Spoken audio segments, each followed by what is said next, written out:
Hello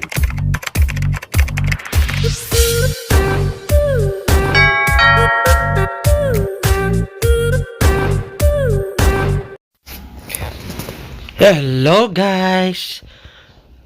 Magandang araw po sa inyong lahat at susubukan nga natin yung ating napanood sa mga ibang nag-YouTube na ang gamit nila sa pag-abono is yung Ajinomoto o bitchin na tinatawag natin. So, susubukan natin sa ating mga tanim na itinanim dito sa ating bakuran kung epektibo nga ba yung abono na bitchin na gagamitin natin. Ito po yung day 1 natin at experimental lang to. So syempre alam naman natin na ang bitchin is sinahalo din natin sa atin mga pagkain. So okay lang siya na idilig natin sa ating mga tanim. So kumuha tayo ng 6.6 liters na galon na yung inuman ng tubig, yung distilled water. So, kinakargan natin. Dito sa amin, yung tubig po namin is yung tubig hukay or balon, galing sa balon po yan. So, yan, pinapakita ko na po yung ilalagay natin. Pero hindi po natin ilalagay lahat yan, yung Ajinomoto. So, sa kanyang kalaking galon siguro, maglalagay po tayo ng 3 to 4 tablespoon. Pero dito, sa ating sitwasyon, is tatansyahin na lang po natin yung ating ilalagay. So, yan. Napadami po yata na ating inilagay. Ayan. So, magiging high yung mga halaman natin pag idinilig natin to. Ayan. So, syempre, bago natin idilig sa ating mga halaman, is aalog-alogin po natin or tutunawin po natin yung ating nilagay na bitchin. So hanggang matunaw po yan, kasi nakita nyo nagbo yung bitchin na nilagay natin.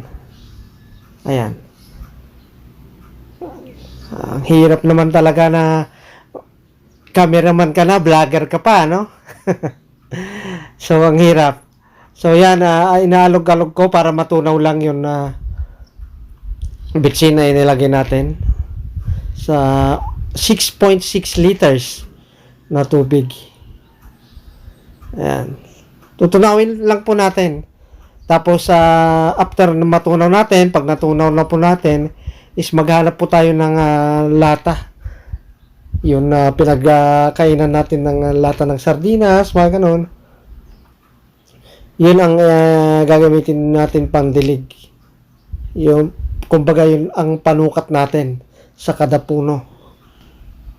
Ayan po. Pinapakita ko po yun kung gaano ka-healthy yung ating okra na itananim. Yun. Nabili lang po natin sa grocery yung ating buto dyan. At very healthy. Halos 99% tumubo po lahat yung buto na nabili natin. So ngayon, itong mga okra na pinapakita ko po is wala po tayong ginamit na abono dyan. Pero ngayon, maggagawa tayo ng experiment kung effective nga ba talaga sa ating mga tanim. So, itong pinapakita ko sa inyo, ito yung pinakabansot, pinakamaliit na okra. Pero yung the rest is malalaki po, lalo nung katabi niya. So, hindi po natin didiligan yung masyadong malaking okra natin. Didiligan lang po natin yung napag-iwanan. So, ito yung pinapakita ko, mas malaki na to at mas healthy. Ito yung napaghuli na. So ito po yung didiligan natin na okra.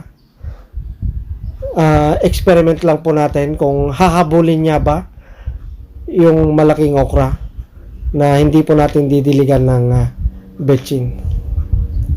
Ayan.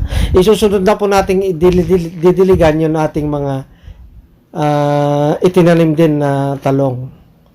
So, malilit pa po yan, 3 days. 3 days pa lang po na nilipat sa ating pinagpunlaan.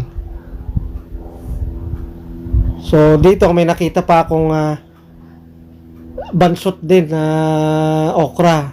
So, didiligan po natin yan. Mga dalawa pa yan na puno.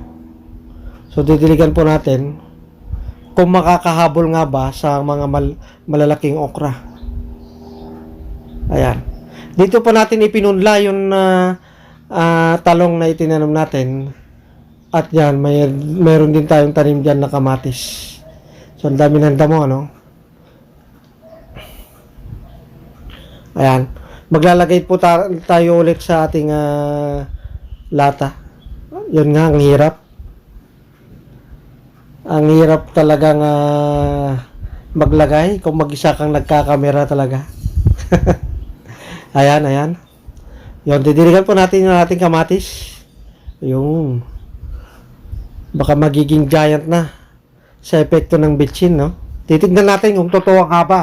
Dito natin mapapatunayan yung mga pinagsasabi ng mga nagbablog kung totoo nga ba na effective kung gagamitin natin yung bitchin na bilang abono sa ating mga halaman.